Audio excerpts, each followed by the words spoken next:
নমস্কার বন্ধুরা, ভজরি মান্না কিচেনে তোমাদের সবাইকে স্বাগত। চলে এলাম একটা নতুন পর্ব নিয়ে। চলো রান্নাটা শুরু করি। চলে এলাম কুমড়ো পাতার ভর্তা রান্না করার জন্য। চলো কি কি উপকরণ লাগছে আর কি করে আমি ভর্তাটা বানালাম দেখে নিই। কুমড়ো পাতার ভর্তা করার জন্য আমি গাছ থেকে টাটকা কুমড়ো পাতা নিয়ে একটু কুচিয়ে নিয়েছি। কুমড়োর শাকগুলোকে আমি ভালো করে ধুয়ে কুচি কুচি করে কেটে নিয়েছি আর মিক্সিং জারে দিয়ে দিয়েছি। এটাকে আমি খুব ভালো করে বেটে নেব। তার সঙ্গে একটু রসুন আর কাঁচা লঙ্কা দিয়ে দিয়েছি। শাকটাকে আমি খুব ভালো করে বেটে নিচ্ছি।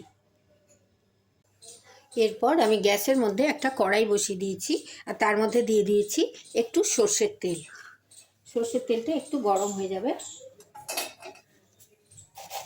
এই পর্যায়ে আমি একটু কালো জিরে দিয়ে দিলাম আর একটু পাঁচফোড়ন দিয়ে দিচ্ছি।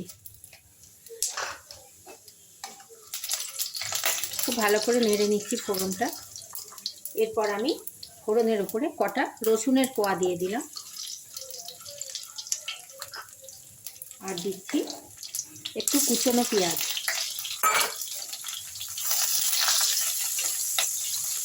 পেঁয়াজটা একটু লাল লাল করে ভেজে নেব।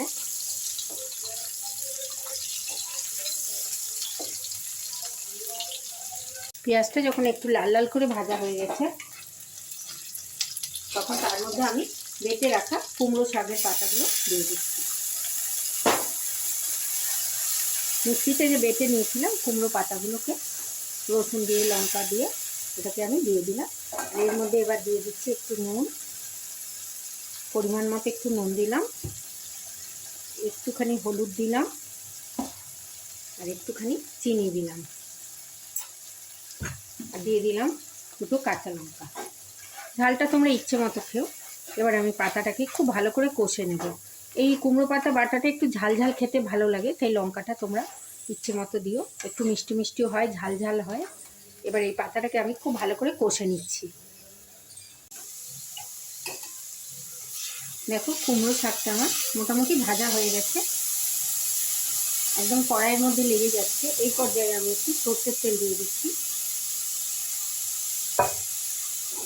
আরও 5 মিনিট আমি কুমড়ো শাকটা কড়াইতে কষে নিচ্ছি।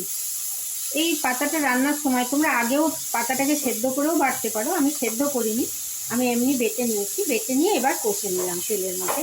আমার মনে হয় স্বাদটা একটু বেশি ভালো হয়। সেদ্ধ করে জলটা ফেলে দিলে না শাকের গুণটাও বেরিয়ে যায় আর খেতেও আমার মনে হয় অতটা ভালো হয় না। আমার এইভাবে ভালো লাগে বলে এইভাবে করে তোমাদের সঙ্গে আমি শেয়ার করলাম। দেখো পাতাটা খুব সুন্দর মাখো মাখো হয়ে গেছে। কষে নিলাম পাতাটাকে। একদম পাতার রঙটাও বদলে গেছে, একটু লালচে লালচে ভাব এসছে। নুন হলুদ দিয়ে মিষ্টি দিয়ে একটু মিষ্টি মিষ্টিও হয় এই পাতাটা, একটু ঝাল ঝালও হয়। দেখো আমার একদম এটা ভাজা হয়ে গেল। এবার আমি এটা কড়াই থেকে তুলে নিচ্ছি। তৈরি হয়ে গেল টাটকা কুমড়ো পাতার গরম গরম ভর্তা।